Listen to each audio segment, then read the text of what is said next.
Ilang ulit na ba sa akin sinabi ni Travis na kakalimutan niya na si Chloe para makapagbagong simula? Hindi ko iyon sineryoso lalo na't sa akin siya humingi ng tulong.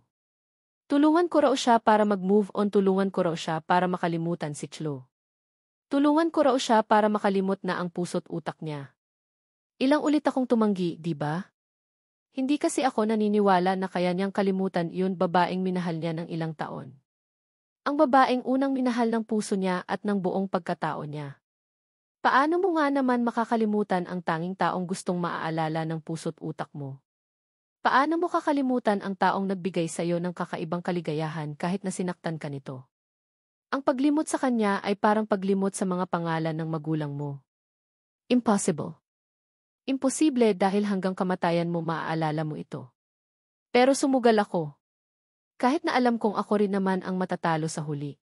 Kahit na alam kong ako rin naman ang masasaktan. Sabi na, dapat hindi ako pumayag. Dapat hindi ko sineryoso ang mga sinasabi ni Travis sa akin. Pumayag akong tulungan siya dahil naaawa ako sa kanya. Halata kasi kay Travis na nasasaktan na siya na patuloy niyang minamahal ang taong mukhang matagal na siyang kinalimutan. Masyado kasi akong mabait kaya kahit pati ganong tulong ibibigay ko na para lang makatulong. Dapat marunong akong tumanggi. Dapat marunong akong humindi. E di sana hindi ko nararamdaman tong halo-halong emosyon sa katawan ko ngayon. Hindi ko maintindihan ang sarili ko. Akala ko galit si Travis kay Chloe. Akala ko once makita niya ito magagalit siya rito at susumbatan. Pero hindi, sa nakikita ko ngayon mukhang hindi galit ang bumalot sa katawan ni Travis, kundi pagmamahal at pangungulila. Mas nanaig pa rin ang pagmamahal niya sa babaeng una niyang minamahal. Sigurado akong biglang nawala ang lahat ng hinanakit ni Travis sa katawan sa mga oras na to. Nilapitan ni Travis si Chloe at hinakap ito ng mahigpit sa harapan ng daddy niya. Sa harapan ng nakakabata niyang kapatid. Sa harapan ko. Inakap ni Travis si Chloe sa harapan naming lahat. Parang ayaw nang bumitiw ni Travis sa pagkakayap niya sa babaeng may mukhang anghel. Parang natatakot na siya na once bitawan niya ang pagkakayakap niya kay Chloe bigla itong mawala sa paningin niya. Siguro nga kung bigla akong mawala rito sa harapan nila, hindi man lang niya mapapansin. Nawala na kasi ang atensyon niya sa akin. Miss na miss kita, Angelo. Miss na miss kita, mangyak-ngiyak na pagsasalita ni Chloe habang yakap-yakap siya ni Travis.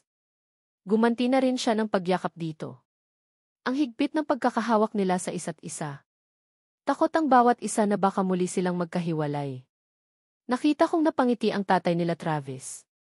Masaya siya sa nakikitang kaligayahan ng anak niya, kaya bigla akong napaiwas ng tingin. May kung anong paulit-ulit tumutusok sa puso ko habang nakatingin kay Travis at Chloe na magkayakap. Hindi ko kayang tumingin sa kanilang dalawa habang ang lapit-lapit nila sa isa't isa. It's been a year, Chloe. Bakit? Bakit ngayon ka lang bumalik pagsasalita ni Travis? Basag na ang boses niya. Nakatalikod siya sa akin kaya hindi ko makita kung lumuluha ba siya o ano. Pero si Chloe nakita ko nang tumulo ang luha sa mga mata niya. Napakagat ako ng labi. Hey, bigla akong tinulak ni Trevor kaya napatingin ako sa kanya. What are you still doing here? Pwede ka nang umuwi. You're ugly. Hindi kayo bagay ni Kuya. Si Ate Chloe ang bagay sa kanya. Trevor. Stop being rude, napahiyaw ang tatay nila Travis. Mag-sorry ka sa bisita ng kuya mo. Don't like, sigaw naman ni Trevor sa tatay nila at mabilis na lumabas ng kwarto. I'm so sorry sa inasta ng bunso ko, iha, paghingi ng paumanhin ni Amy Razon. Matipid siyang umiti sa akin. Napansin kong magkamukha sila ni Travis kapag nakangiti. Umiti rin ako. Ayos lang po, sir, sagot ko. Putya. Gusto ko nang umalis dito. Ano pa bang ginagawa ko rito? Halata namang hindi na kailangan ang presensya ko sa lugar na to. You're a sons, tanong ni Amy Razon sa akin. Magsasalita na sana ako kaya lang biglang nagsalita si Travis, kaya bigla akong napatingin sa kanya, sa kanila ni Chloe. Hindi na sila magkayakap. Akala ko forever na lang kayong magyayakap ang dalawa, napadako ang paningin ko sa braso ni Travis dahil biglang kumapit si Chloe rito. Pero pansin ko hindi ito tinanggal ni Travis. Ayos lang sa kanya na kumapit sa kanya ang ex-girlfriend niyang halatang mahal na mahal niya pa rin. Dad, she's this way. Hindi ko pinatapos ang sinasabi ni Travis dahil ako na ang nagpatuloy ng sasabihin niya. Friend po, sir. Magkaibigan po kami ni Travis. Mukhang nagulat si Travis sa sinabi ko, pero tanging iti lang ang ipinakita ko sa kanya. Tara muna sa balcony, iha. Iwan mo natin si Chloe at Travis. Mukhang marami-rami silang pag-uusapan, siti pag-aya sa akin ni Amy Razon. Umiling ako, naku, sir. Uuwi na po kasi ako. Marami pa po akong kailangan gawin. Ay, ganun ba? Tara. Ipapahatid kita sa driver namin, saad ni Amy Razon. Concepcion, pag-entra ni Travis, sabay tayong uwi. Concepcion. Concepcion na ang itinawag sa akin ni Travis. Napalabi ako sa sarili ko. Hindi na niya ako tinawag na pandan ko. Dapat natutuwa ako ngayon dahil finally itinigil na niya yun nakakairitang endearment na yun pero bakit hindi ako masaya? Gusto kong magwala. Gusto kong magmura kahit hindi ako nagmumura. Gusto ko ilabas tong mabigat na pakiramdam sa loob ng katawan ko. Tumawa ako, haha. Baliw ka ba, Travis? Maiwan ka rito. Marami pa kayong pag-uusapan ni Chloe, tumingin ako kay Chloe, hi. Naaalala mo pa ako? Umiling si Chloe, no. I don't. Have we met before, pagtanggi niya. Ha? Sa school namin. Sa Herrera International School, sagot ko. Umiling ulit siya, sorry. I can't remember. Nakaraan lang ako umuwi rito and hindi pa ako nakakapunta sa school nyo, sagot niya saka napaiwas ng tingin. Mas lalong napahigpit ang kapit niya sa braso ni Travis. Seryoso ba tong babae na to? Hindi niya raw ako natatandaan at hindi pa raw siya pumupunta sa school. Sino yun nakilala ko noon? Multo. Aba. Ginagawa pa akong sinungaling nito. Okay fine whatever. Kung dyan ka masaya susuportahan kita. Naiilang akong napatawa, Hihe. Baka kamukha mo lang yun nakilala ko, sabi ko, sige. Aalis na ako. I will walk you out, iha, pagsingit ni M. Razon. Sige po, pagpayag ko. Concepcion, pagbanggit ni Travis sa pangalan ko. Binanggit niya lang pangalan ko pero parang kinurot na naman ang puso ko. Masama to, kailangan ko na talagang makaalis dito. Lumapit ako kay Travis. Nagtama ang mga mata namin. Parang may gustong sabihin yun mga mata niya na hindi niya masabi-sabi sa akin. Kung ano man yun wala akong pakialam. Ang tanging gusto ko lang sa mga oras na to ay makaalis sa lugar na tinatapakan ko at makaalis sa mga taong to. Gusto ko munang mawala panandalian. Gusto kong mawala muna sa mundo dahil hindi ko ma-explain tong kakaibang nararamdaman ko ngayon. Ayusin mo na dapat ang kailangan mong ayusin pagsasalita ko kay Travis. Tinapik ko pa ang balikat niya, huwag mong hahayaan na muling mawala sa iyo ang babaeng tanging laman ng puso mo. You can fool everyone about your feelings but not yourself. Alam nating parehas kung anong totoo, Travis, tinapik ko ang balikat niya sa huling pagkakataon. Goodbye, manyakol, titig na titig lang si Travis sa akin. Umiti ako. Tumalikod na ako at nakakailang hakbang palang bigla akong tinawag ni Travis. Concepcion. Napatigil ako, lumingon sa kanya at nagsalita. Binanggit ko ang dalawang salitang paulit-ulit niyang kinukulit sa akin na gusto niyang marinig. Ngayon sasabihin ko na hindi napipilitan. Ngayon sasabihin ko na dahil gusto ko kahit alam kong wala naman itong kwenta. Sasabihin ko na ang mga katagang matagal niya ang dinadaing na sabihin ko. Alam ko kasing ito na ang huli. Hindi na ito maulit pa. Kahit ngayon lang hahayaan ko ang sarili ko na banggiti ang dalawang salita na ito. Ngumiti ako, ang pangit ng boses mo sa selfie song, pagsasalita ko, buko ko. Muli akong tumalikod at naglakad ng mabilis. Hindi ko na hinintay na magsalita si Travis. Lakad lang ako ng lakad. Alam kong nakasunod sa akin si Amy Razon pero hindi ko siya pinansin. Putya naman ba't kailangan pa akong ihatid palabas? Wala naman akong nanakawin sa mansyon na to, ay ang anak niya pa nga ang may ninakaw sa akin at hindi ko alam kung maibabalik pa niya ng buong buo. Nakarating na ako sa sala ng mansyon at nakita ko si Trevor na nakaupo habang naglalaro. Napatingin siya sa akin. Goodbye, ugly. Huwag ka nang babalik dito. Huwag mo guluhin si kuya ko. Gusto kong sumagot sa sinabi niya. Ako ba ang nanggulo? Tahimik ang buhay ko noon. Wala akong iniintindi. Wala akong ibang pinoproblema kundi kung papaano kikita ng pera. Pero mula nang dumating ang kuya mo nagulo na ang buhay ko. Hindi ako ang gumulo sa kanya, kundi siya ang gumulo sa tahimik at maayos kong mundo. Ang mundo ko ngayon sobrang gulo na. Hindi ko na alam ang dapat kong maramdaman. Ang sarap magwala po tiyang-gala. Hindi na ako babalik dito, huwag kang mag-aalala, nakangiti kong sagot kay Trevor. Inirapan niya lang ako. Muli akong naglakad palabas ng mansion. May isang kotse na naghihintay sa harapan. Tinawag ni Amy Razon ang driver at sinabing ihatid ako sa uwian ko. Nagpasalamat ako kay Amy Razon. Don't mention it, iha. Wala iyon, pagsasalita niya. Nasa tapat na kami ng kotse. And one more thing. Ano po iyon? Please lang. Huwag mong guguluhin ang isipan ng anak ko. I know mahal na mahal niya si Chloe. Ako ang naging dahilan kung bakit sila nagkahiwalay noon kaya ibinabalik ko na sa anak ko ang totoo niyang kaligayahan. Nagulat ako sa sinabi ni Amy Razon pero nanatili akong nakikinig, naging tarantado si Travis nang mawala sa kanya si Chloe. Ayoko na iyon maulit pa. Umaasa akong kapag bumalik sa kanya si Chloe babalik na ng mansion si Travis. Kaya, please, don't ever make his mind confused. Don't worry po, sir. Wala po akong gagawin. And besides, wala pong namamagitan sa amin ng anak nyo. Umiti ako, wala po kaming nararamdaman sa isa't isa. Mabuti naman, umiti si Amy Razon, thank you, iha. Wala po iyon. Sige po, aalis na ako. Maraming salamat din po sir and nice meeting you. Conception. Sasakay na sana ako sa loob ng sasakyan nang mapatigil ako dahil sa boses na narinig ko.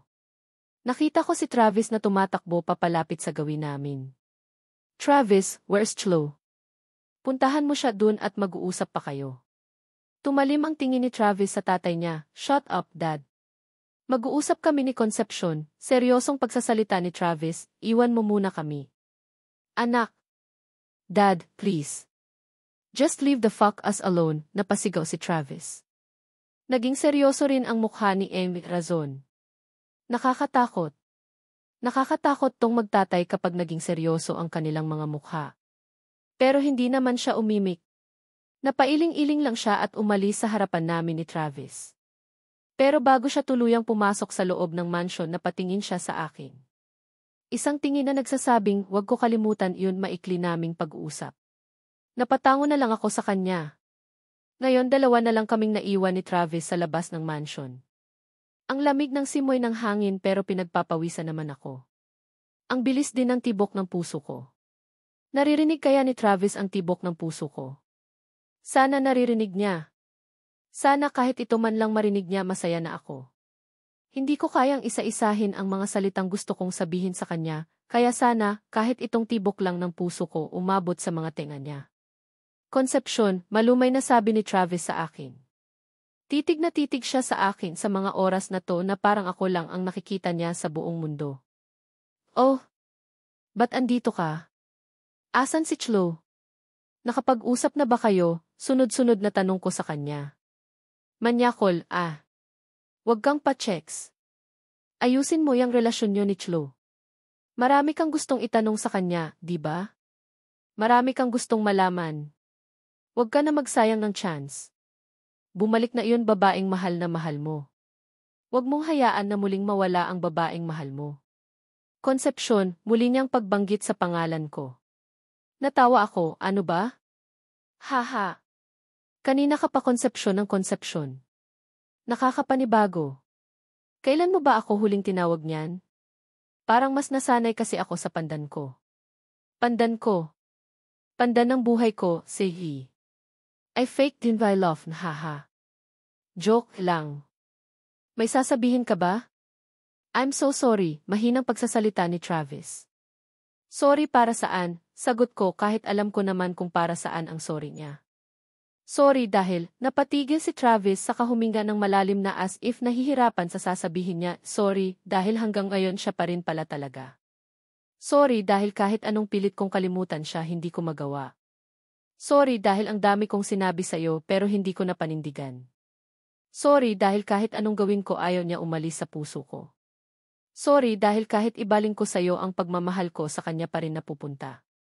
Sorry dahil dapat nagagalit ako sa kanya pero mas nanaig pa rin ang pagmamahal ko. Sorry dahil. Stop, pagpapatigil ko sa kanya. Tumawa ako ulit kunwari, ano ka ba? Wala ka namang dapat ipagpahingi ng sorry, manyakol. Noong una pa lang alam ko namang biro lang yun mga sinabi mo. Maloko kang tao kaya hindi ko sineryoso mga sinasabi mo sa akin. Yun mga pangako mo nakakalimutan mo siya. Sos! Hindi ko yun sineryoso, pagsisinungaling ko at hindi naman kita gusto baliw. Si Heron lang ang pinapangarap ko kaya wag ka mag-aalala. You have all rights para bumalik sa kanya. Hindi mo ko kailangan intindihin dahil okay lang naman ako. Napatigil ako para pigilan ang mga luha sa mata ko na gustong kumawala. Kahit naman hindi mo sabihin alam kong siya pa rin ang babaeng mahal mo. Nasa kanya ka pa rin babalik kapag dumating siya. Kaya wag mo na sayangin tong chance na to, bumalik na siya. Wag mo nang pakawalan pa. Lumapit ako sa kanya sa kahinaplo si Travis sa pisngi niya. Pag-aari naman niya ang puso mo simula't simula, ay wag kang humingi ng sorry, dahil nasasaktan lang ako. Hinawakan ni Travis ang kamay kong nakahawak sa pisngi niya, kaya mabilis ko itong binawi. Konsepsyon, naging garalgal ang boses ni Travis. Napansin ko ang luhang nagngingilid sa gilid ng mga mata niya. Marahil naaawa siya sa akin dahil pakiramdam niya umasa ako sa kanya. Ano ba? Haha. Ang drama naman natin. Kainis ka, manyakol, sige lang, Coco. Kaunting tiis lang. Matatapos na rin to, bumalik ka na dun. Aalis na ako. Ihahanda ko na yun mga gamit mo sa bahay para makuha mo na bukas. Tinulak ko siya, goodbye, manyakol. Mabilis na akong sumakay sa kotse at sinabihan ang driver na paandarin na iyon sa sakyan at huwag tumigil sa pagmamaneho. Napapikit ako dahil hindi ko maintindihan tong nararamdaman ko ngayon. Hindi ko alam kung bakit ako nasasaktan sa nangyari kanina at sa mga sinabi ni Travis. Hindi ko alam kung bakit ganito ang nararamdaman ko. Mahal ko ba si Travis? Mahal ko na ba siya? Hindi ko talaga alam. Nasasaktan ako at nahihirapan dahil hindi ko na alam ang totoo kong nararamdaman simula nang dumating si Travis sa buhay ko at buluhin niya ang tahimik kong mundo. Sorry dahil hanggang ngayon siya pa rin pala talaga. Kahit nakapikit ako biglang tumulo ang mga luha ko kahit hindi ko gustong tumulo sila. Parang mas nahirapan at nasaktan pa ang mga mata ko dahil sa nangyari kaya tumulo na ang mga luko. Hindi ako madaling umiyak kahit may mabigat akong problema pero ngayon napaiyak ako dahil sa sinabi ni Travis. Humingi siya ng sorry dahil hanggang ngayon si Chloe pa rin pala talaga ang mahal at nilalaman ng puso niya. Hindi dapat ako masaktan dahil wala naman akong feelings para kay Travis pero bakit ako umiiyak ngayon? Bakit ako lumuluha dahil sa mga sorry na sinabi niya? Napaisip tuloy ako kung sineryoso ko ba na tulungan si Travis at nag-effort para makalimutan niya si Chloe ako kaya ang pipiliin niya ngayon. Kasama ko kaya siyang umuwi ngayon at hindi niya papansinin si Chloe. Muli niya kaya akong tatawaging pandan ko. Pandan ko. Pandan ng buhay ko. Muli niya kaya akong kukulitin at babanatan ng mga nakakaberde niyang mga pick-up lines. Kakantahan niya pa kaya ako kahit ang pangit ng boses niya. Sana. Sana pala nag-effort ako para kahit papaano may chance ako na ako ang piliin niya kaysa si Chloe. Pero ano nga ba ang laban ko sa babaeng mahal na mahal niya sa loob ng 6 years? 6 na taon niyang minahal yun at kahit 1 taon silang nagkahiwalay hindi niya ito nakalimutan. Anong laban ko sa babaeng kahit hindi niya nakikita laman pa rin ang puso't isipan niya? Ano ba, Coco? Ba't ka ba umiiyak? Ano ba yung mga iniisip mo? Mahal mo ba si Travis? Mahal mo ba yung manyakol na iyon? Hindi ko alam, sagot ko sa sarili ko, hindi ko alam kung mahal ko ba siya. Natatakot akong umuwi ngayon. Natatakot akong buksan ang apartment ko dahil wala nang isang manyakol na sasalubong sa akin na nakangiti o kaya naman nakasimangot at tatanungin ako kung bakit ako ginabi. Wala nang manyakol na palakad-lakad sa maliit kong apartment na tanging boxer lang ang suot. Wala nang manyakol na mangulit sa akin para magluto ako ng pagkain dahil nagugutom na raw siya. Wala na. Wala na si manyakol dahil bumalik na siya sa babaeng matagal na niyang gustong makita. Hindi ba dapat maging masaya ako dahil wala nang magulo sa apartment? Tumira naman akong mag-isa dun, ah. Pero bakit ngayon nanghihinayang ako na hindi ko na siya makikita pa? Tumigil ang kotse sa tapat ng compound. Mabilis akong lumabas ng sasakyan. May nakita akong isang pamilyar na kotse na nakapark sa tapat ng compound. Alam ko na kung bakit siya ngayon nandito. Hindi na niya natiis na tapusin ang pagkakaibigan naming dalawa. Kahit ayoko siyang makita ngayon, wala akong magawa kundi pumasok na sa loob ng compound. Nakita ko siyang nakatayo sa harapan ng apartment ko. Nang magtama ang mga mata namin, naging seryoso ang mukha niya. Saan ka galing, Coco? Pagsasalita ni Janice. Oh, let me guess. Sa mansion ba ni Travis? Kumusta naman? Naging successful ba ang paglalandi mo sa kanya? Alam kong mahirap kang tao, Coco, pero hindi ko naisip na didikit ka sa lalaking mayaman para lang magkapera. Tinignan niya ako mula ulo hanggang paa. Kaya pala tinanong mo sa akin kung anong klaseng tao si Travis kasi may plano ka. Wala akong kaibigan na tulad mo. Nakakadiri ka. Kahit nasaktan ako sa sinabi Janice, hindi ko pinansin yun mga sinasabi niya. Marami siyang natulong sa akin. Pero hindi ko inaakalang ganyan ang tingin niya sa akin. Ilang taon na kaming magkaibigan pero kaya niya pala akong isipan na lalandi ng isang mayaman na lalaki para lang sa pera. Hindi ko alam kung sino ang mas nakakadiri sa aming dalawa. Ako ba o siya? Hindi na lang ako umimik. Ayoko siyang patulan. Masyado nang masakit ang mga napagdaanan ko ngayong araw para dagdagan pa. Saka marami siyang naitulong sa akin kaya kahit yun na lang ang isipin ko. Ano, Coco? Wala ka bang sasabihin? Hindi mo man lang itatanggi, galit na galit si Janice sa akin habang nakatingin. Ngayon ko lang siya nakitang ganito. May kailangan pa ba akong sabihin, Janice? Nahusgahan mo na naman ako, di ba? May point pa ba na ipagtanggol ko ang sarili ko ngayong nakaset na sa utak mo na nilandi ko si Travis para sa pera? Walang emosyon na sabi ko sa kanya. Ganyan pala tingin mo sa akin. Wow! Napatigil ako sa sinasabi ko dahil dumapo ang palad ni Janice sa pisngi ko. Sinampal niya ako ng malakas. Pero hindi ako nagpatinag. Hindi ko pinakitang nasaktan ako kahit gusto kong umiyak na naman dahil ang sakit ng mga salita at sampal niya. How dare you, Coco? Naging mabuti akong kaibigan sa'yo pero paglilihiman mo ako. Siguro pera lang ang habol mo sa akin. Sana nakinig ako sa mga kaklase natin na hindi ka kaibiganin. Totoo nga ang sabi nila. Manggagamit ka. Nakuha mo ang habol mo sa akin kaya pati ang boyfriend ng best friend ko lalandiin mo na rin. Ganyan ka ba pinalaki ng tatay mo? Hindi ko na napigilan ang sarili ko at sinampal ko na rin si Janice. Mas dobleng sakit na sampal ang iginanti ko sa kanya. Mapapatawad kita kung ako lang ang hinusgahan mo. Makakaya ko kung sarili ko lang pag-iisipan mo ng masama. Pero kung pati ang tatay ko na walang ibang ginawa noon para lang mayahon ako sa hirap. Ibang usapan na yan, Janice, matigas kong tugon sa kanya, mukhang pera ako. Don't worry. Lahat ng utang ko sa'yo babayaran ko. Pati singkong duling ibabalik ko with interest pa. Ibabalik ko sa'yo ang lahat-lahat pero wag kang umasa na mababalik pa ang pagkakaibigan natin. Umisi siya, hindi rin naman ako umaasa. Good. Dahil wala rin akong plano. Tinalikuran ko siya at pumasok na sa loob ng apartment ko. Pagsara ko ng pintuan muli na namang tumulo ang mga luha ko. Putya talaga. So much heartbreak for this day.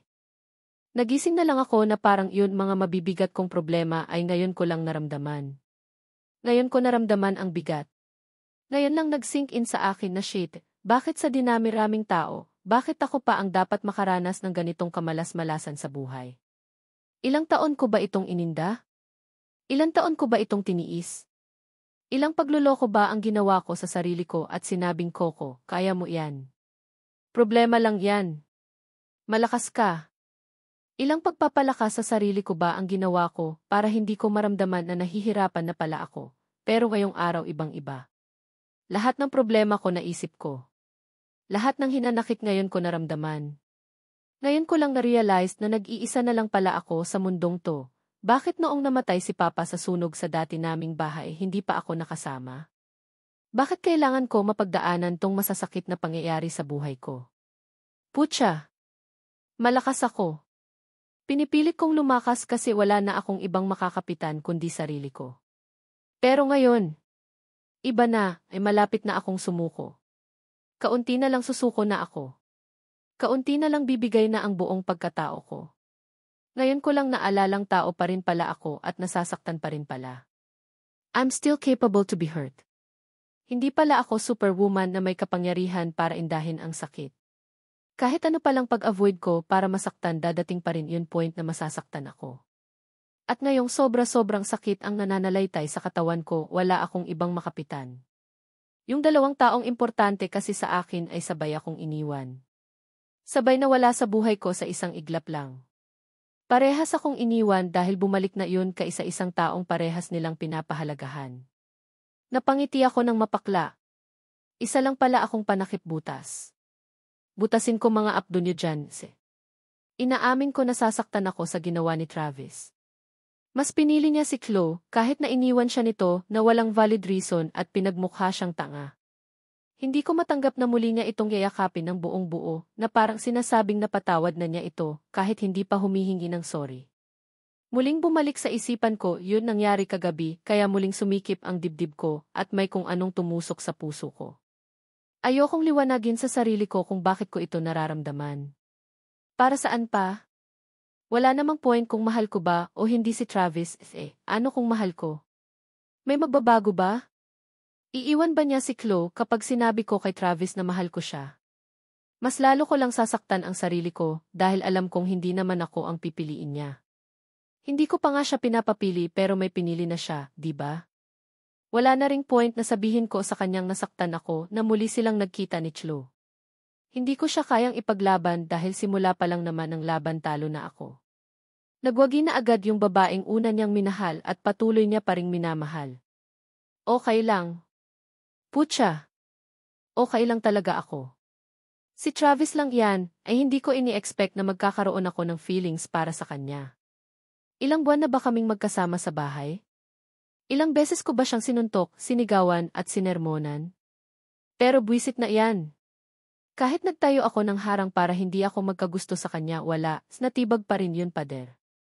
In the end, nagkagusto pa rin ako sa walang yang yun. In the end, nasaktan pa rin ako. In the end, iniwan niya ako para muling bumalik sa una niya. In the end, mag-isa akong nagdudusa para sa feelings na to na hindi ko naman ginusto in the first place. Putya naman talaga, oh. Bakit kasi kailangan pa akong magkaroon ng feelings sa isang taong may iba namang mahal? Hindi ko na lang iuntog sa pader ang ulo ko. Mas madali pang indahin yun sakit na matatamo ko dun kaysa sa sakit na naramdaman ko sa ginawa ni Travis. Itong sakit na ibinigay sa akin ni Travis ibang klase, hanggang butot kalamnan ko nararamdaman. Ano nga ba ang laban ko dun kay Chloe? Bukod sa maganda iyon at hawak niya ang puso ni Travis, alam kong marami pa siyang panlaban. Ako. Sinong pipili sa babaeng katulad ko? Utak at mga mata ko lang naman ang maipagmamayabang ko, aside from that wala na. Sinong lalaki ang pipili sa katulad kong matalino nga pero naging tanga naman?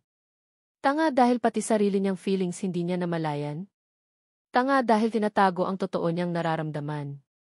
Tanga dahil unti-unti na palang nahulog na hindi namamalayan at tanga dahil nasasaktan? Pinunasan ko ang mga luhang patuloy na tumutulo sa mga mata ko. Leche na iyan. Hindi pa ba ako nagsawa kakaiyak kagabi kaya pati ngayong umaga umiiyak ako? Kailangan ko muna kalimutan ang mga nangyari kahapon para pumasok.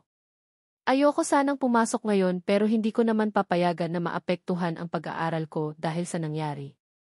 Kung magkasalubong kami ngayon ni Janice edi okay. Deadman na lang. Pero sana hindi siya pumasok. Sana hindi ko siya makita ngayon dahil alam kong masasaktan lang ako. Kapag nakita ko si Janice muli kong maaalala, yun mga masasakit na paratang niya sa akin. Anong klase siyang kaibigan? Ilang taon na kaming magkaibigan pero sinabihan niya ako ng mga ganong klaseng salita. Wow! Edi okay. Maghintay ka lang at ibabalik ko lahat sa iyo ng perang nautang ko with interest pa. Puro barya ang ibabayad ko sa'yo para mahirapan ka at maloka sa kakabilang. Nakakapagod pala talagang maging mabait dahil sa huli masasaktan lang ako. Wala nang masasakit pa sa eksenang iyon, kaibigan mo dapat naiintindi sa'yo, at hindi ka husgahan sa nangyari, ay siya pa palang unang aapak sa pagkatao mo. Kaibigan ba tawag dun? Tumayo na ako mula sa kama at inayos ito. Palabas na sana ako ng kwarto ko nang mapansin ko yun maletang pag-aari ni Travis. Nanikip ang dibdib ko. Isang maleta lang pala ang dala niyang gamit dito sa apartment. Siguro simula pa lang alam niyang aalis din siya dito, kaya ito lang ang dinala niya para hindi siya mahirapan. Mukhang alam niya sa sarili niya na dadating din yung time na iiwan niya ako, dahil babalik na yung babaeng matagal na niyang hinihintay. Siguro masaya si Travis ngayon. Siguro sobrang saya niya kasi muli silang nagkita ni Chloe, ng babaeng pinakamamahal niya sa lahat. Ako kaya? May plano kaya siyang tanungin kung anong nararamdaman ko? Sana wala. Wala rin naman akong planong sabihin ang totoo kong nararamdaman. Wala akong planong aminin sa kanya na nasasaktan ako at nahihirapan na aalis siya rito sa apartment at sa buhay ko. Bakit ko ba kasi sineryoso yun mga sinabi sa akin ni Travis? Bakit kasi kahit katiting na pag-asa na seryoso siya sa mga pangako niya umasa ako? Bakit kailangan ko rin masaktan ng ganito? Wala naman akong ginagawang masama? Lumabas na ako ng kwarto ko at naglinis muna. Habang naglilinis, hindi ko mawaglit sa isipan ko na parang lumaki ang espasyo ng maliit kong apartment. Parang lumaki ito sa mga oras na to, sanay naman akong mag-isa. Ilang taon na ako nakatira rito sa apartment na to na ako lang. Hindi naman siguro mahirap ibalik yun dati kong nakagawain. Yun walang istorbo. Yun nakakapag-aral ako mag-isa. Nakakatulog na walang malakas na hilik na naririnig. Yun walang manyakol. Napakagat ako sa labi ko. Buwisit. Kaya ko. Kakayanin ko, manyakol. Makikita mo kakayanin kung wala ka sa buhay ko tutal, yun naman ang nakasanayan ko noon. Tinigil ko na ang paglilinis dahil naiinis lang ako sa sarili ko. Bawat sulok ng maliit kong apartment nakikita ko si manyakol na nakaboxer at palakad-lakad habang may malaking isi sa labi niya. Uff! Tigilan niyo ako. Huwag niyo naman akong saktan. Sasabog na ang dibdib ko dahil sa sobrang bigat na nararamdaman. Bumalik ako sa kwarto at kinuha yung towel para sana maligo na. Papasok na ako ng banyo nang may marinig akong kumakatok mula sa pintuan sa sala. Sino kaya ito? Ang aga-aga naman mambwisit. Nakakahiya ang itsura ko. Tumingin muna ako sa salamin. Nakita kong namamaga ang mga mata ko. Naghilamos ako para mabawasan ang pamumula nito saka tinungo na ang pintuan para buksan. Huminga muna ako ng malalim saka binuksan ang pintuan. Hindi ko ini-expect ang tatambad sa akin. Bakit sa dinami-rami na taong pwede kong makita ngayong umaga, bakit siya pa? Bakit ito pang pinakalis na taong gusto kong makita at bubungad sa umaga kong sira na? I forced myself to smile. Kahit mahirap mumiti sa mga nararamdaman ko ngayon, ginawa ko para ipakita sa kanyang okay lang ako. Forcing yourself to smile while dying inside is not easy to do pero kailangan kong gawin. Kailangan kong ipakita sa kanya na walang kaso sa akin yung nangyari kagabi kahit sa totoo lang gusto ko na namang humagulgol nang makita ko lang ang mukha niya. Oh, Travis. Ang aga mo naman umuwi, pagbibiro ko sa kanya, anong atin? Napatitig saglit sa akin si Travis. Pansin kong maitim ang ilalim ng mga mata niya. Wala ba siyang sapat na tulog? Puyat ba siya? Mukhang hindi sila natulog dalawa ni Chloe para lang makapag-usap. Nagkaayos na kaya silang dalawa? Sila na ba kaya ulit? Ang dami na naman agad tanong na gumulo sa isipan ko. Pandan ko, malumanay na sabi ni Travis sa akin habang titig na titig sa mukha ko. Agad akong napakagat sa labi ko. Paksyat naman, oh. Huwag kang tutulo luha. Huwag kang iiyak mga mata. Huwag, please. Huwag mong ipakita kay Travis ang kahinaan mo. Tumawa ako, hoy. Pandan ko ka dyan. Mahiya ka nga kay Chloe. Nagkabalikan na ba kayo? Yay! Masaya na ulit siya. Bumalik na iyon babaeng matagal niyang hinihintay, pang-aasar ko kunwari sa kanya. Inaasar ko siya kay Chloe para hindi niya mahalatang nasasaktan ako. Mamaya na nga tayo mag-usap. Maliligo na ako at papasok pa ako. Kukunin mo ba iyon maleta mo? Andyan sa kwarto. Inilagay ko na rin iyon mga damit mo dyan. Tumalikod na ako at akma na sanang maglalakad pero bigla akong hinawakan ni Travis sa braso, kaya bigla akong napatigil sa paglalakad. Ibang-iba ang hawak niya ngayon sa akin. Kung noon parang wala lang kapag napapadikit ang balat ko sa kanya, pero ngayon may kuryente na.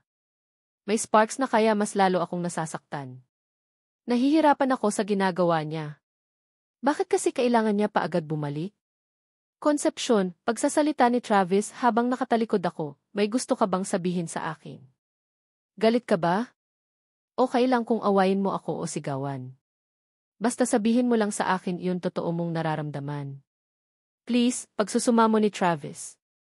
Pandan ko. Hindi ako nagmumurang tao pero sa mga oras na to hindi ko mapigilan.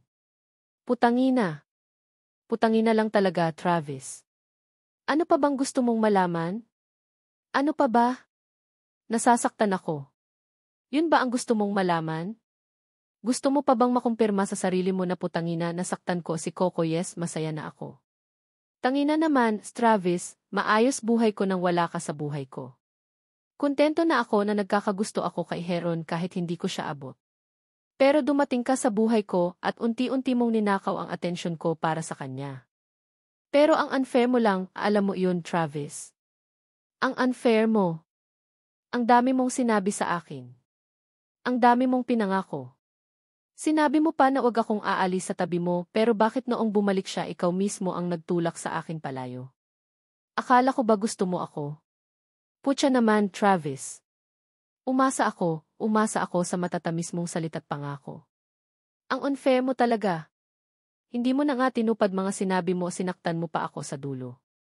Sana sinabi mong sasaktan mo lang ako, papaasahin at paglalaruan para nag-uniform pa ako para sa iyo. Travis, never kong iniyakan mga problema ko kahit na I have all rights to deal. Tiniis ko lahat ng iyon. Wala akong iniyakan. Siguro kung aminin ko sa iyong umiyak ako dahil sa panggagago mo sa akin matutuwa ka. Travis. Isa kang paasa. Babae ako kaya sana hindi ka nangako ng mga ganung bagay. May kasalanan din ako. Pero mas malaki ang kasalanan mo. Thy whole world is falling apart because of you. Masaya ka na, Travis? Masaya ka na ba sa ginawa mo? Gusto kitang saktan. Gusto kitang murahin. Pero wala naman iyon magagawa. Wala iyon kumpara sa sakit na idinulot mo sa katawan ko. Hindi ko ito makakalimutan, Travis. The pain that you inflicted was unbearable. Nung mga panahong pakiramdam mo nag-iisa ka sinamahan kita. Pero bakit ngayong ako naman ang nag-iisa bigla mo akong iniwan? Travis, masakit, sobrang sakit. Yan ang mga salitang gusto kong sabihin kay Travis. Pero hindi ko kayang sabihin sa kanya yan. Hindi ko ibibigay sa kanya yun satisfaction na nasaktan niya ako. Hindi naman niya iiwan si Chloe if ever sabihin ko yan, di ba? Ayokong magsayang ng laway. Tumingala ako panandalian para iwasan ang luhang nagbabadya. Humarap ako kay Travis sa kabinawi ang kamay kong hawak niya. Umiti ako, baliw ka. Ba't naman kita aawayin o sasaktan? Dahil ba sa mga pinangako mo sa akin? Ano ka ba, wala nga iyon. Hindi naman ako umasa na siseryosohin mo iyon. Ikaw pa. Nakilala kitang maloko. Hindi dapat siniseryoso mga sinasabi at ginagawa mo, sabi ko, saka hindi mo na dapat isipin yun. Maging masaya ka na lang dapat dahil finally nasa harapan mo na ulit si Chloe. Nagkabalikan na ba kayo? Nax! Pa-burger ka naman dyan, tumawa-tawa pa ako. I hope your hands hurt because you broke an awfully strong heart. Nararamdaman ko na unti-unti nang nawawasak ang puso ko, pero wala akong ibang magawa kundi ito at mumiti sa harap niya. Hanggang kailan ko gagawin tong pagpapanggap? Hanggang kailan ba dapat ako masaktan? Napailing-iling si Travis saka umiti sa akin, thank you, Concepcion. Thank you for everything, sabi niya sa kanya ako nilampasan at tumungo sa kwarto. Paglabas niya dala-dala niya na iyon maleta niya. Siguro masaya ka na kasi aalis na ako rito sa apartment. Wala nang manggugulo sa'yo kapag nag-aaral ka. Tatahimik na ang buhay mo. Natawa ako, syempre naman. Yun nga hinihintay ko, actually matagal ko nang gustong umalis ka rito. Hahaha, fake love pa more yung fridge. Hindi mo kukunin? Umiling siya, hindi na. Iiwan ko na sa'yo. Nax! Yaman talaga nito pagbibiro ko. Kuya Travis, aalis ka na. Napatigil kami sa pag-uusap ni Travis nang may magsalita sa may pintuan. Pagtingin namin nandun si Cassie. Aalis ka na kuya. Iiwan mo na si Ate Coco. Ngumiti si Travis sa kanya. Kailangan, may babae kasing ayaw sabihin ang totoo niyang nararamdaman. Ano po? Tanong ni Cassie. Huwag mo pansinin yan, Cassie. Bumalik na kasi yung girlfriend niya, kaya kailangan na niya umuwi, pagsingit ko. May girlfriend ka Kuya Travis bukod kay Ate Coco. Bakit ka nang-cheat? Masama yun, di ba? Masasaktan si Ate Coco, nainis na sabi ni Cassie. Ang bad mo Kuya Travis. That's right. I am bad, Cassie. Kaya kailangan ko na talaga umalis, tumingin sa akin si Travis, aalis na ako, Concepcion. Salamat sa lahat. Tumango ako, walang anuman. Maging masaya sana kayo ni Chlo. Ay mali. Hindi pala sana. Alam ko namang magiging masaya kayo, tumitig muna sa akin si Travis ng ilang segundo saka tumalikod. Akala ko maglalakad na siya pero hindi. Muli pa siyang nagsalita, tungkol nga pala sa tanong mo. Nagkabalikan na kami ni Chlo, huli niyang sinabi sa katuluyan ng lumabas palabas ng apartment at palabas ng buhay ko. Naramdaman ko na lang muling pumatak yun luha ko dahil sa huli niyang sinabi. Nagkabalikan na kami ni Chlo. Parang paulit-ulit na namang winasak ang puso't mundo ko. Wala akong ibang magawa kundi tumitig na lang sa kawalan habang patuloy na sisira ang mundong nasa paligid ko. Coco. Coco. Bakit ka umiiyak? Napatingin ako kay Cassie at baka sa mukha niya ang gulat at pag-aalala. Yumuko ako sa nagsalita, Cassie. Pwede mo ba akong yakapin? Sige, Ate Coco, sagot niya sa kanya ako yinakap ng mahigpit. Nakakatawa lang dahil sa bata pa ako umiyak ng ganito ngayon. Hinahagod ni Cassie ang likuran ko at pinapatahan ako sa pag-iyak. Sinasabi rin ni Cassie na magiging okay din daw ang lahat at babalik din si Travis sa akin, kaya napahagulgol na lang ako. Alam ko naman kasing hindi iyon mangyayari. Alam kong hindi niya iiwan si Chlo para lang sa isang tulad ko. You left me alone, Travis. You left me for her. Isolated myself for one day. Hindi ako lumabas ng bahay. Sinarado ko ang apartment ko. Hindi rin ako kumain dahil wala akong ganang kumilos. Nakahiga lang ako sa kama ko at patuloy na umiiyak. Pinipilit ilabas lahat ng sakit na namuo sa dibdib ko gamit ang pagluha. Pero wala ring saysay ay hindi rin nabawasan yun sakit. Hindi nawala yun kirot. Sabi nila kapag umiyak ka gagaan ang pakiramdam mo. Pero bakit kahit anong pag-iyak ko hindi gumagaan ang nararamdaman ko? Ang bigat pa rin. Ang sakit pa rin at wala akong ibang magawa kundi indahin. Napatitig ako sa kisam at muli kong naalala yun pagpunta ni Travis dito sa apartment. Muli kong naalala yung sinabi niyang nagkabalikan na sila ni Chlo. I smiled bitterly. Mukhang masaya na si Travis.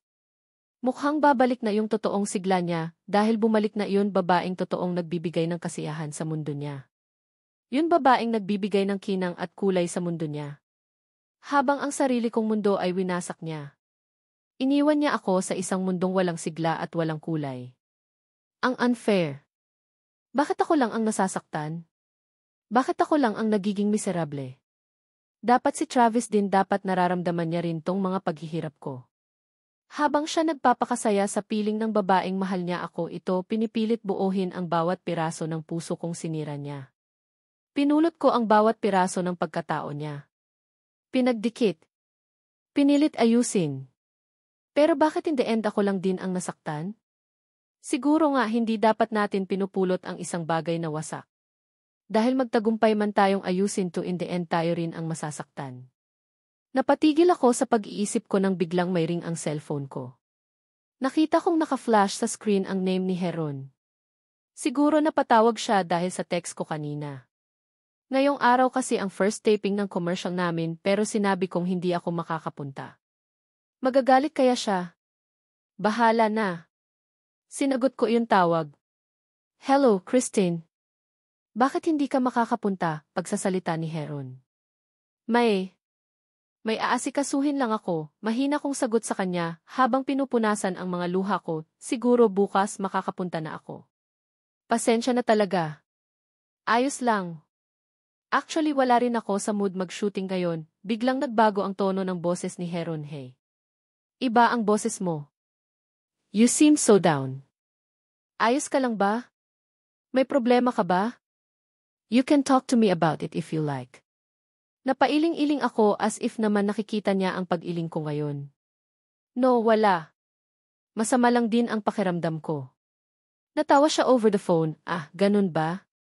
Uminom ka agad ng gamot, okay? Rest well and don't think too much. Everything's gonna be fine. Napangiti ako, yeah. Everything's gonna be fine. But don't think that my heart is included to that everything that gonna be fine. Tinapos ko na ang tawag at binasa yon bagong text na dumating. Akala ko kay Heron pero hindi naman pala. Galing sa professor ko sa isang subject. Tinatanong kung bakit hindi ako pumasok kahapon dahil may exam kami. Pumasok na raw ako ngayong araw para agad makakuha ng exam kahit late na ako. Sayang naman daw yun points noon para sa aking isang dance lister pa. Nagreply ako na papasok na ako ngayon. Inayos ko na ang sarili ko para pumasok. Bago lumabas ng apartment ko nakita ko sa gilid ng sala yun foam na hinihigaan at tinutulugan ni Travis. Nilapitan ko ito at tinakap. Naamoy ko iyon pabango ni Travis. Naiwan pa rin sa foam na to iyon mabangong amoy niya kahit wala na siya rito. Mabuti pa tong amoy niya hindi ako iniwan pero siya umalis agad. May mga tao talagang gagawin ka lang isang entertainment showcase sa paglalaanan ng oras kapag bored at biglang aalis kapag hindi ka na kailangan. Napapikit ako at tinakap ng mahigpit ang foam. Biglang kong naisip na paano mamaya kapag umuwi ako. Wala na talagang Travis akong makikita. Wala nang manyakol na palakad-lakad. Wala nang tatawag sa akin ang pandan ko at munguso na parang bata kapag sinisigawan ko. Wala nang Travis na hindi nagsasawang kumain ng niluluto kong ulam at hindi nagrereklamo kahit itlog lang ang ihain ko sa harapan niya. Wala nang Travis na tititigan ako at ningitian na parang ako ang pinakamagandang babae na nakita niya. Oof! Buwisit naman, Coco. Puro Travis na lang ba ang nasa isip mo ngayon?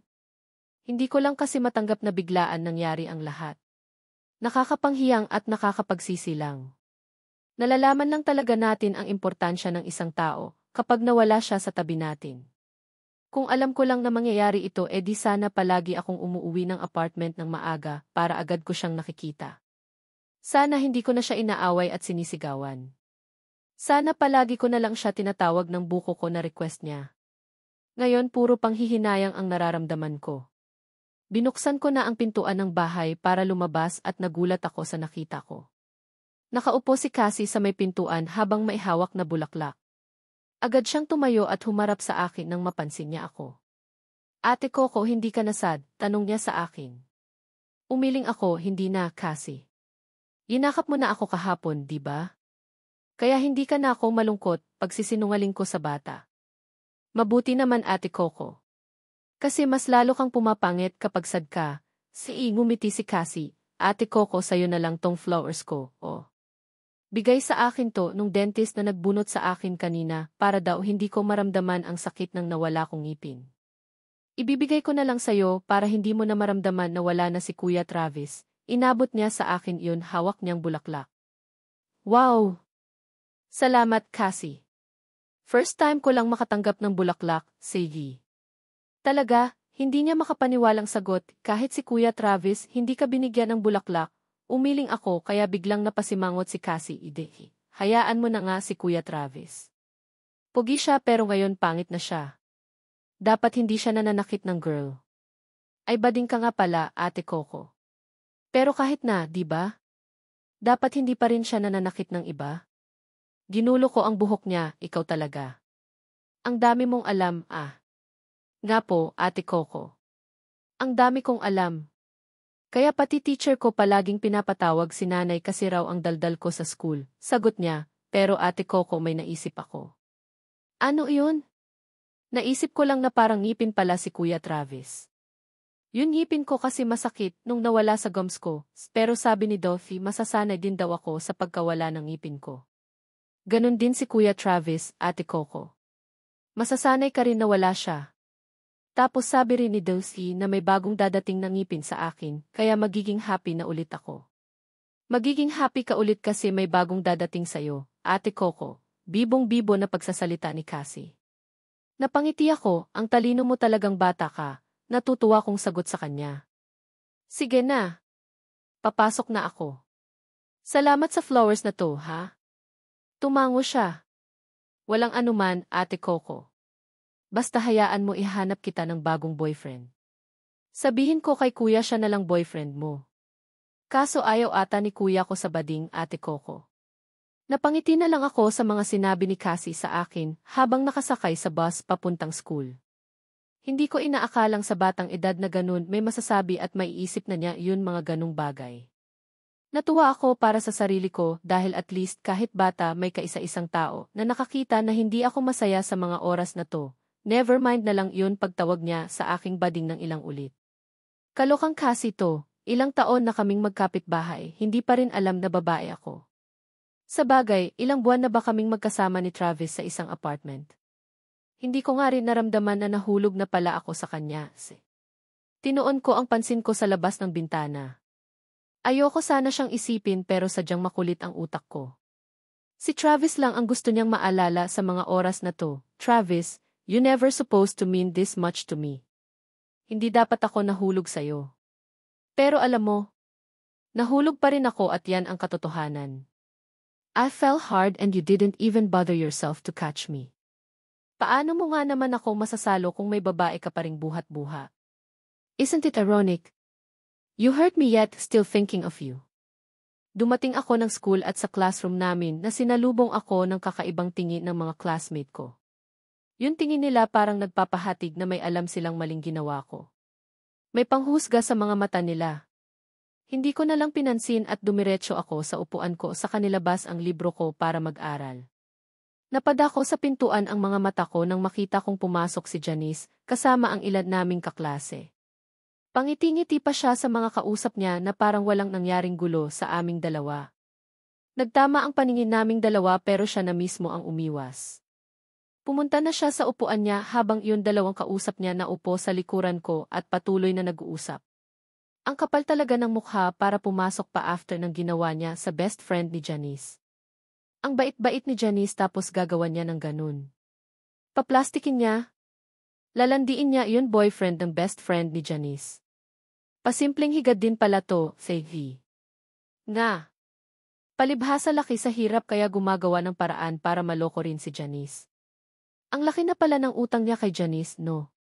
Sabi na, masyado kasing mabait si Janice kaya agad naloko ng iba dyan.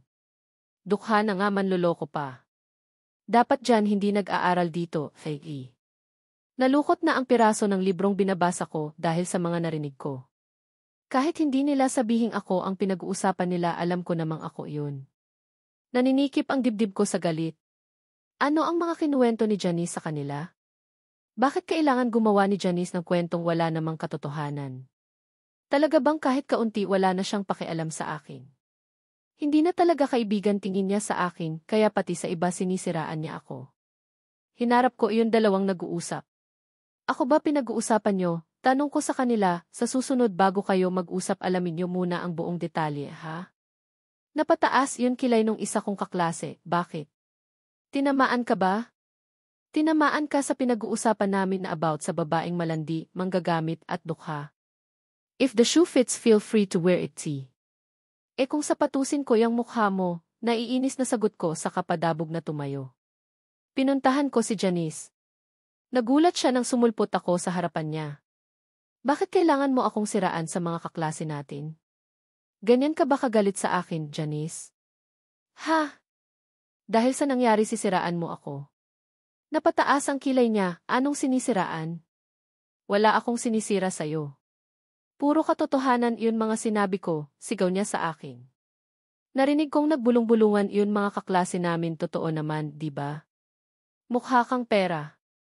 Malaki ang utang mo sa akin at nilandi mo yun boyfriend ng best friend ko. Naging mabait akong kaibigan sa'yo, Coco. Pero bakit kailangan mo pang landiin yun boyfriend niya? Yun utang mo mapapalampas ko pa yun, pero yun panlalandi mo kay Travis. Ibang usapan yan, napatayo na si Janice sa harapan ko. Feeling ko sasabog na ako. Wala akong pakialam kahit nasa loob kami ng classroom at nagsisigawan kaming dalawa. Wala akong pakialam kahit masira na ng tuluyan ang pagkakaibigan namin. Ang totoong kaibigan hinding-hindi nagsasabi ng ikakasira ng kaibigan niya. Hindi totoong kaibigan si Janice. Hindi. Isa rin siyang fake. Bakit ka ba ganyan makapag-react, Janice? Hindi ko nilandi si Travis. Hindi ko siya nilapitan para kumita ng pera. Alam mong hindi ako ganong klaseng babae dahil ilang taon na tayong magkaibigan dalawa. Bulyaw ko sa kanya, saka baka ikaw ang may gusto kay Travis kaya ganyan kakagalit sa akin. Nagulat siya sa sinabi ko, and what if kung meron nga akong gusto sa kanya? E di lumabas din ang totoo. Galit na galit ka sa akin kasi nalalapitan ko si Travis, pero ikaw hindi mo siya malapitan. Sagot ko, nagagalit ka kasi napansin ako ni Travis, pero ikaw na best friend ng girlfriend niya, hindi mapansin-pansin. Ako ba ang totoong malandi o ikaw? Bigla akong sinampal ni Janice, wala kang karapatan na sabihan akong malandi. Wala kang karapatan, sigaw niya habang umiiyak si Janice. Nasa kanya ang simpatsya ng mga kaklase namin. Talo ako sa debate na to, mas nauna kong nagkagusto kay Travis kaysa si Chloe. Mas nauna ko rin siyang nakilala. Pero nanahimik ako. Ayokong sirain ang pagkakaibigan namin ni Chloe. Nung time na nawala siya akala ko mapapansin na ako ni Travis pero hindi pa rin. I tried everything pero wala pa rin. Pero ikaw na hindi naman kagandahan mapapansin niya. Hindi ko matatanggap. Hindi. Kaya mas gusto mong sirain ang pagkakaibigan nating dalawa dahil hindi mo matanggap na napansin ako ni Travis kahit hindi ako kagandahan, naiiyak na sabi ko at hindi mo. Konsepsyon tama na yan. Huwag mo na awayin si Janice. Wala naman siyang ginagawang masama. Naging mabuti siyang kaibigan sa'yo, di ba, pagsasalita ng isa kong kaklase. Lumapit pa ito kay Janice para patahanin sa pag-iyak. Napatingin ako sa kanilang lahat. Nagbubulong-bulungan sila. Ako ang nakikita nilang may mali. Ako ang nakikita nilang may kagagawa ng lahat ng problema sa aming dalawa ni Janice. Bakit ang daling humusga ng mga tao sa isang sitwasyon na hindi nila alam ang buong katotohanan? Mga ulaga pala tong mga kaklase ko, Kinuha ko iyon bag ko at nagsalita, mga putya kayong lahat. Magsasama kayo, sigaw ko sa kanila sa katumingin kay Janice, parehas lang kayo ng ginawa ni Travis sa akin. Parehas niyo akong sinaktan. Isang araw magsisisi kayo sa ginawa niyo. Isinusumpa ko. Daming satsat. Tisse! Pangit mo, sigaw ng isa kong kaklaseng lalaki. Nilingon ko siya at sinamaan ng tingin, Mukha kang pandikit. Bulldog super glue, bulyaw ko saka nag-walk out palabas ng classroom at palabas ng school. Muli akong sumakay ng bus. Hindi ko alam kung saan ako pupunta. Ayokong umuwi sa apartment dahil maaalala ko lang si Travis. Umiiyak na naman ako habang nakasakay sa bus. Napapatingin na sa akin yun mga kapwa ko nakasakay pero kiber. Iyak pa rin ako. Buwisit na iyan. Pinagtulungan nila akong lahat. Naiinis ako. Naiinis ako kay Janice. Siya pala ang may gusto kay Travis, kaya siya nagagalit dahil ako napansin ang buwisit na iyon pero siya nga at hopya. Buwisit siya. Isaksak niya sa abdo niya si Travis na paasa. Tinanong ako ng konduktor kung saan ako. Sinabi ko ang lugar na matagal ko nang hindi nabibisita. Sakto ngayong araw din pala ako pupunta dun mabuti na alala ko. Sa mga ganitong panahon siya lang ang makakausap ko at mapaglalabasan ko ng mabigat kong dinadala. Pumara na ako after ng 1 oras na bayahe papunta sa lugar na kinalakihan ko. 4 na taon pa lang ang nakakalipas pero ang dami nang nagbago sa lugar na to. Napaka-nostalgic habang naglalakad ako sa street namin. Napahinto ako nang makarating ako sa tapat ng dati naming bahay na nasunog. Nakaraang bakanting lot pa lang ito pero ngayon may nakatayo ng mini grocery. Bumalik sa alaala ko yun mga panahon na buhay pa si Papa. Yun masaya kaming nagtitinda ni Papa sa bakery na naipundar niya. Hindi ko maiwasang hindi maging emosyonal sa mga alala namin ni Papa. Namimiss ko na talaga siya. Miss na miss ko na ang Papa ko. Napansin kong dumidilim ang kalangitan. Mukhang ulan pa. Ang malas ko naman ngayon. Ano bang nagawa kong masama para maranasan ko ang mga to? Hindi ko to deserve. Naging mabuting tao naman ako, pero bakit kailangan nila akong saktan ng ganito? Nagpatuloy ako sa paglalakad at nakita ko ang plaza na madalas naming paglaruan ni Ronron noon. Andun pa rin yun puno kung saan kami palaging nakaupo at kumakain habang nagkukwentuhan. Ron, asan ka na ba ngayon? Ikaw na lang ang natitira sa akin. Sana makita kita. Sana makatakbuhan kita. Lahat ng importanteng tao sa paligid ko iniwan ako at pinagkaisahan. Sabi mo noon ipagtatanggol mo ako at poprotektahan kapag malaki na tayo. Kailangan ko ang proteksyon mo ngayon, Ron. Ang sakit na, ang sakit-sakit na talaga. Umalis na ako sa plaza at muli na namang naglakad. Lumalabo na ang paningin ko at nanlalambot ang magkabila kong tuhod. Naalala kong hindi pa pala ako kumakain simula kagabi. Wala kasi akong gana. Mas ayos na yun ganito para agad nang mawala. Isang sakitan na lang para matapos na at muli na kaming magkita ni Papa. Nakarating na ako sa sementeryo kung saan nakahimlay si Papa. Agad kong pinuntahan yun libingin niya. Mabuti na lang walang tao sa paligid. Hinaplos ko yun puntod ni Papa. Papa, happy birthday sa akin. Dapat masaya ako ngayon pero hindi ako naging masaya noong nawala ka sa akin, Papa. Pagkausap ko sa puntod niya, Papa, bakit ganun? Sinunod ko naman yun mga payo mo. Naging mabuting tao at kaibigan ako. Naging matulungin ako pero bakit masasaktan lang ako sa huli? Papa, mas masaya sana kung andito ka o kaya ako na lang ang susunod dyan. Papa, nag-iisa na lang ako sa buhay. Ang hirap mabuhay. Wala akong matakbuhan. Wala akong kakampi, Papa. Lahat sila tinalikuran ako. Nahihirapan na akong magsalita dahil patuloy na lumuluha ang mga mata ko. Nakarinig ako ng malakas na kulog sa langit at pagtingala ko biglang bumagsak ang malakas na ulan. Umiiyak ang langit kasabay ng pag-iyak ko. Mga luha ba to ni Papa ko? Nasasaktan din ba siya na nakikitang nasasaktan ako? Hindi ako sumilong. Hinayaan ko lang na mabasa ako ng malakas na ulan. Basang-basa na ang buong katawan ko. Umupo ako sa tabi ng puntod ni Papa dahil bigla na namang nanlambot ang mga tuhod ko at lumabo ang paningin ko dala marahil ng pagod, gutom at puyat. Papa, hindi ko na kaya. Ang hirap talaga.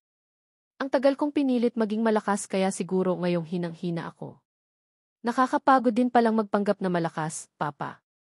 Siguro akala ng mga taong importante sa akin na okay lang kahit saktan nila ako dahil akala ni malakas ako at kaya ko mga ginawa nila.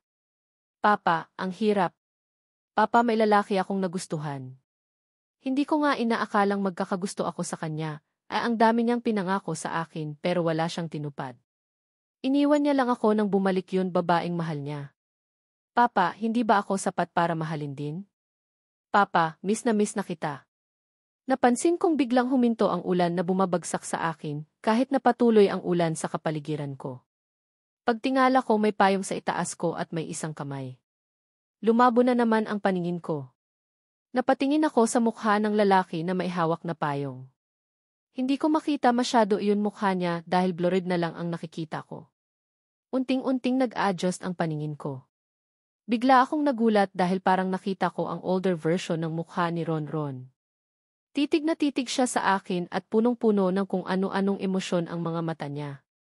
Hanggang sa na-realize ko na lang kung sino ang lalaking to. Heron, pagbanggit ko ng pangalan niya bigla akong napahiga dahil tuluyan ang bumigay ang katawan ko. Nagtataka ako kung paano napunta si Heron dito at kung paano niya ako nakita. Pero hindi ko na masyado naisip yun dahil latang-lata na ang buong katawan ko. May sinasabi si Heron pero hindi ko maintindihan. Isang salita lang ang tumatak sa isipan ko na binigkas niya. Colette, sabi niya bago ako tuluyang mawalan ng malay. Flo and I didn't get back together. It was just a lie. Gusto ko lang talaga malaman ang magiging reaksyon ni Concepcion once malaman niyang nagkabalikan kaming dalawa ni Flo. Akala ko magagalit siya sa akin. Akala ko susumbatan niya ako. Akala ko mumurahin niya ako pero puro tanginang pag-aakala lang pala ang lahat. Nalunod ako sa maling ideya na akala ko may feelings na rin si Concepcion sa akin sa mga panahon na kaming dalawa ang magkasama. Akala ko may pag-asa na ako sa kanya. Pero hindi, iwala siyang feelings sa akin. She still managed to smile. She even congratulated me. Tanginang yan. Hindi ko kailangan ng congratulatory message niya. Ang kailangan ko yun totoong nararamdaman niya. Siya ang kailangan ko at hindi yun babaeng paunti-unti ko nang binabaon sa limot ang lahat ng naramdaman ko.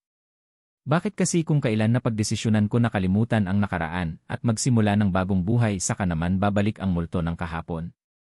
Lakas talaga manggago ng tadhana. Kung kailan nakakaya ko nang tanggapin saka naman may manggugulo. Nung bigla ang nagpakita si Chloe sa bahay namin actually nagulat ko. Nadala lang ako ng impulsive reactions ko kung bakit ko siya biglang yinakap. Ibang-iba kasi siya sa nakita kong Chloe noon. Para siyang may sakit. Ang payat-payat niya. Pero nang marinig ko ang boses ni Concepcion bumalik ako sa katinuan. It was like she pulled me back in the light again.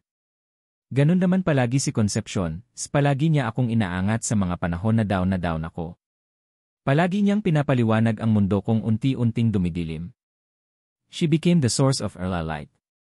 She became the glue of early broken heart. I wasn't ashamed for saying sorry to Concepcion.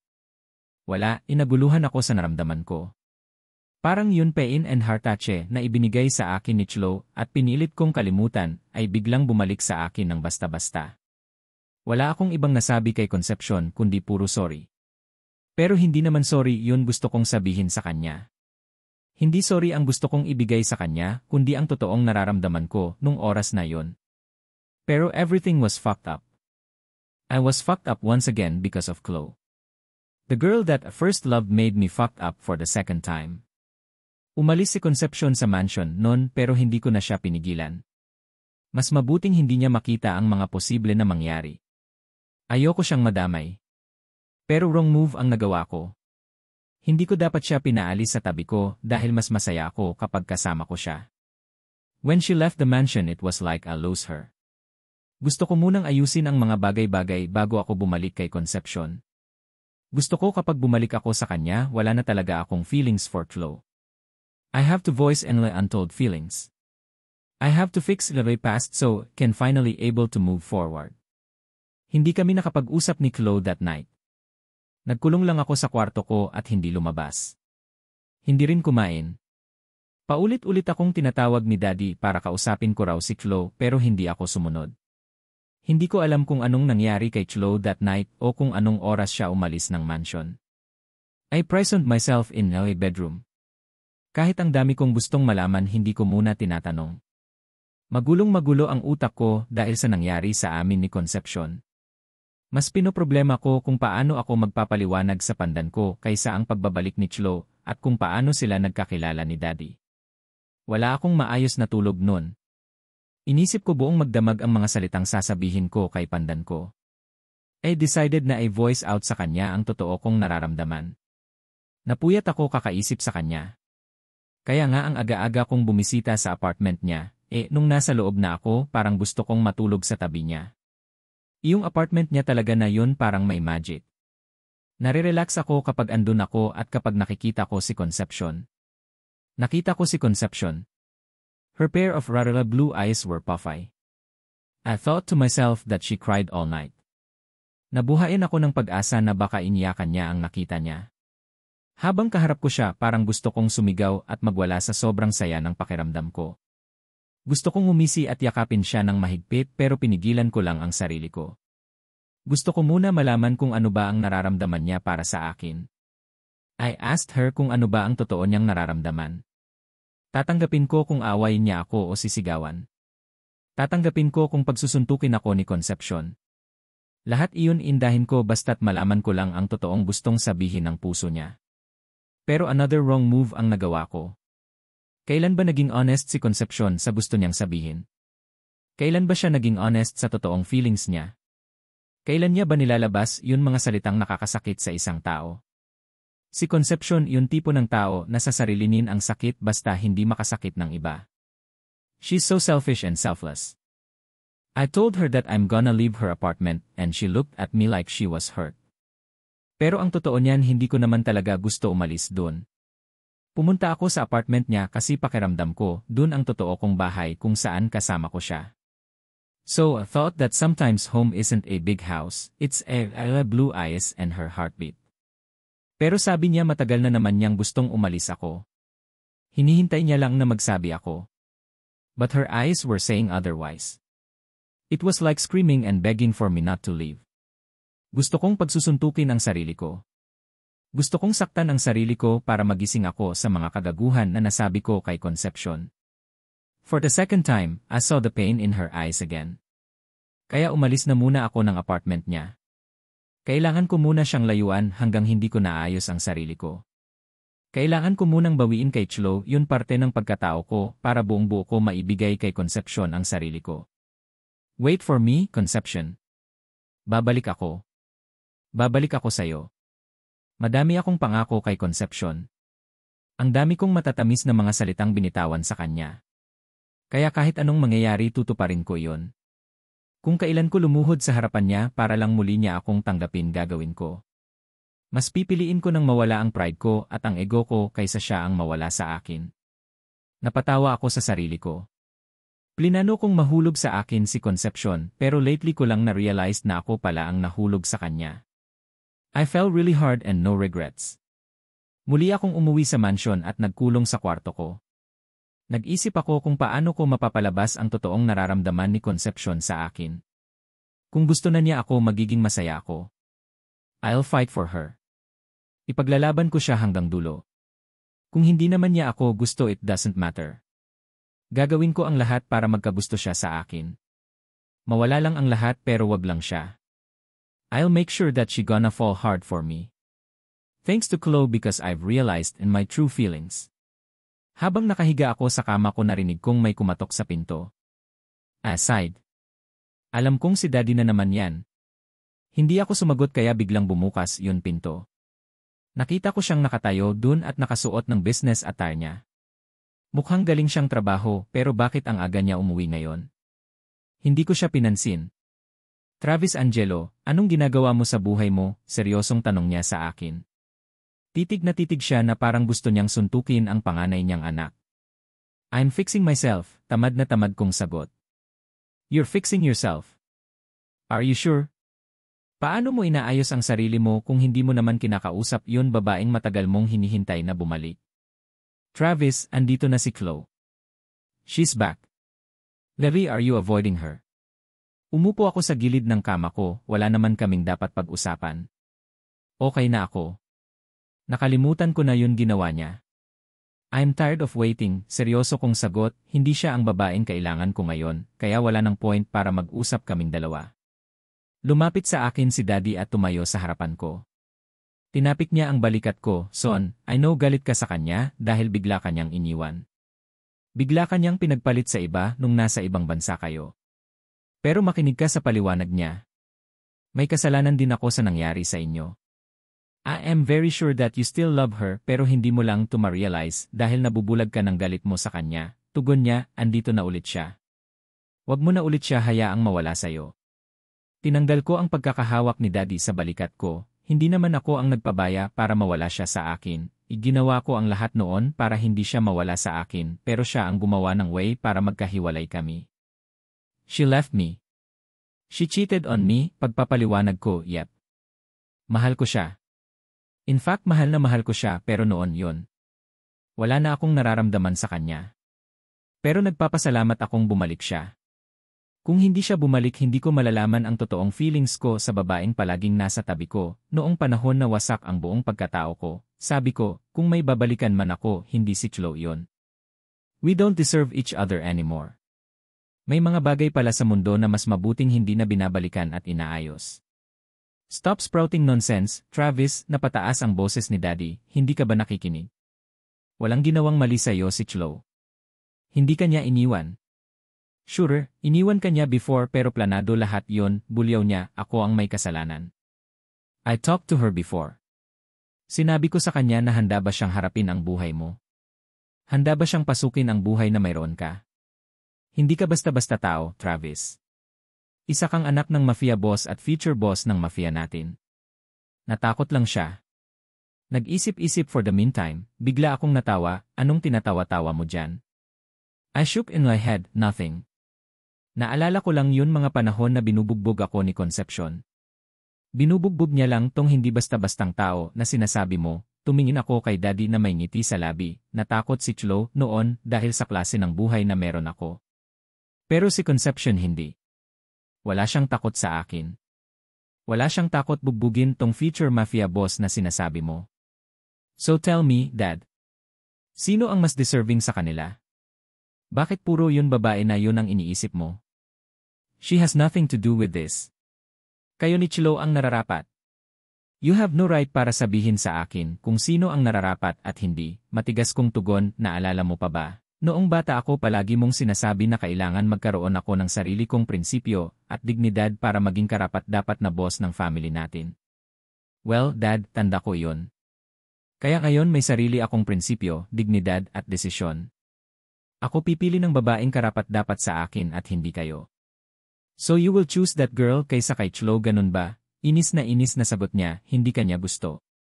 Nagkausap kami. Wala siyang gusto sa'yo. I smirked, it doesn't matter, Dad. Kung hindi niya ako gusto gagawin ko ang lahat para magkagusto siya sa akin.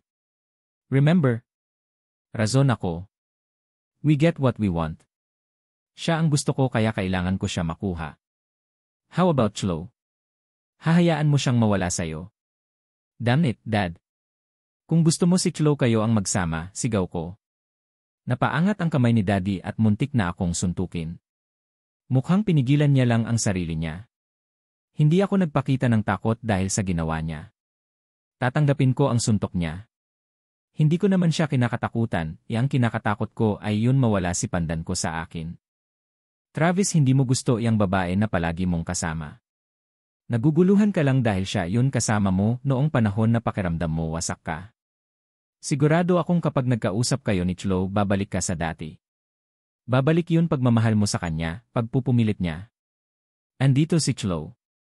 Mag-usap kayo. Lumabas si Daddy at napabuntong hininga na lang ako. Makalipas ang ilang minuto nakita ko na si Chloe sa tapat ng pintuan. Titig na titig siya sa akin. Nakita ko ang longing sa mga mata niya pero ako walang naramdaman. I felt really normal. Hindi na bumibilis ang tibok ng puso kapag nakikita ko siya katulad noon. Ngayon naging normal na tao na lang sa paningin ko ang babaeng naging sarili kong mundo noon. Pansin ko ang kapayatan ni Chloe. Mas lalo rin siyang pumuti. Hindi ko alam kung may sakit ba siya o dala lang ito ng matagal niyang pagtira sa ibang bansa. Pero wala na akong pakialam ngayon. Kahit umalis pa siya ng bansa ngayon nang walang paalam, wala na akong pakialam.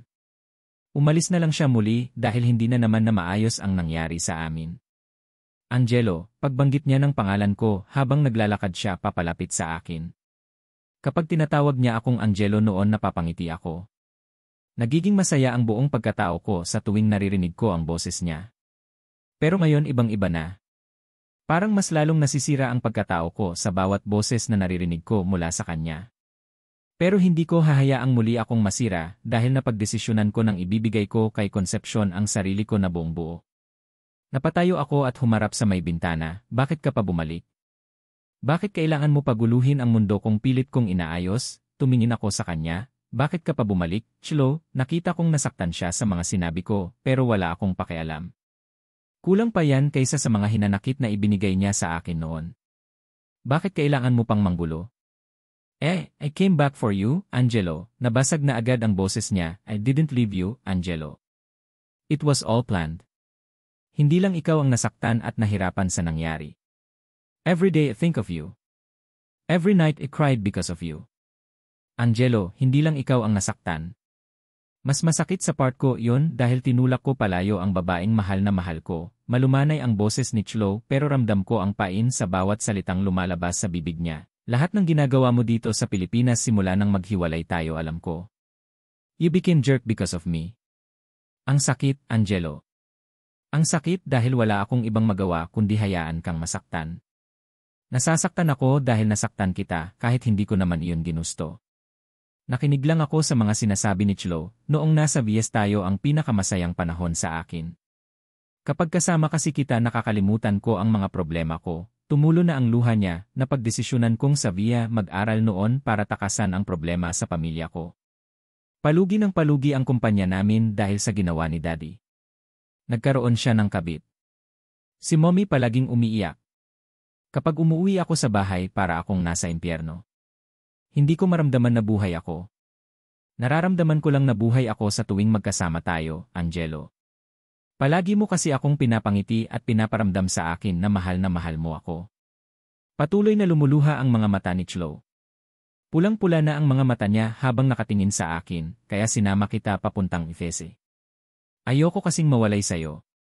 Ikaw lang ang taong nagpapasaya sa akin. Ikaw lang ang taong gusto kong makasama sa bawat oras na lumilipas. Naging maganda ang takbo ng relasyon natin pero ang pag-aaral ko hindi. Palagi kasi akong tinatawagan ni Mommy sa phone at iyakan. Hindi ko ito sinabi sa'yo dahil ayokong mag-alala ka. Marami ka nang nagawa para sa akin at ayoko na maging pabigat pa. Pinunasan niya ang luha niya, hindi naging maayos ang trato sa akin ni Dad ever since. Akala ko normal lang iyon pero hindi.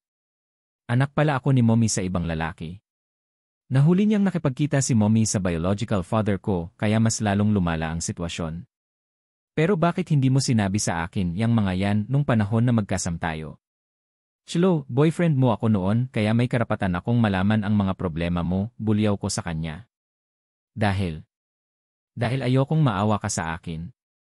Dumagdag pa sa problema ko yung pasikretong pagkikita namin ng daddy mo just to ask me na hiwalayan ka kung hindi ko kayang pasukin ang klase ng buhay na meron ka. Lumapit sa akin si Chloe at hinaplos ang pisngi ko. To be honest, hindi ako natakot pasukin ang buhay mo.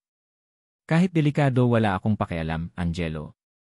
Basta kasama kita at palaging nasa tabi mo pakiramdam ko safe ako. Alam ko kasing hindi mo ako papabayaan. Ang lapit ng mukha ni Chloe sa akin. Kitang-kita ko kung paano tumulo ang bawat luha sa mga mata niya. Nararamdaman kong nasasaktan siya. Naawa ako sa kanya pero wala na akong special na nararamdaman pa. Dagdag pa niya pero kailangan ko muna ayusin ang sarili ko noon. Kailangan ko may ipagmalaki para maging karapat-dapat sa'yo. I faked everything. Pinakita ko sa'yo na niloloko kita pero planado yon, Angelo. After you left iyag umiyak ako ng umiyak. Pakiramdam ko maling-mali ang ginawa ko dahil nasaktan kita. Inisip ko lang na mas nakakabuti para sa akin, para sa'yo, at para sa atin ang ginawa ko. Kailangan ko muna ayusin ang sarili ko para maging karapat-dapat sa'yo. Napahagulgol na siya, Angelo, I love you. I still love you. Please, choose me once again. Promise. I won't leave you again. Hindi na kita iiwan. Palagi mo na akong makakasama. Angelo, I promise not to go away anymore. Hindi na kita sasaktan dahil sa tuwing nasasaktan ka dobleng sakit ang nararamdaman ko. Angelo, pagod na akong masaktan. Gusto ko namang sumaya, Angelo. Ikaw lang ang makakapagpasaya sa akin, please. Biglang lumuhod si Chloe sa harapan ko, I'm begging you, Angelo. I'm so sorry. Please, forgive me. Mahal na mahal kita. Ayoko nang mawalay sa'yo. I'm begging you. Bigyan mo ako ng chance. Slow tumayo ka nga dyan, hinawakan ko siya sa magkabilang braso niya para patayuin. Hinawakan niya ako sa magkabila kong pisngi, please, Angelo. Mahal na mahal kita. Don't push me away. Hindi na ako alis. Hindi na kita iiwan. Tumitig ako sa mga mata ni Chloe. Pinapakiramdaman ko ang sarili ko. Inaalam ko sa loob ko kung tama ba tong desisyon na gagawin ko. Ayoko nang makasakit. Ayoko na sanang may masaktan pero kahit anong way ang gawin ko alam kong may masasaktan ako. Happiness of someone means suffering of other. Dahan-dahan akong napatango, alright. You're forgiven, sabi ko sa kanya, pinapatawad na kita. Napangiti si Chloe kahit na patuloy pa ring lumuluha ang mga mata niya. I love you, Angelo. I really love you, nilapit ni Chloe ang mukha niya sa akin. She closed her eyes as she kissed me. I closed and my eyes, too. At last, napagdesisyonan ko na kung anong kailangan kong gawin. Yep, happiness of someone means suffering of other. Ayoko nang masaktan pa ang babaeng importante sa akin.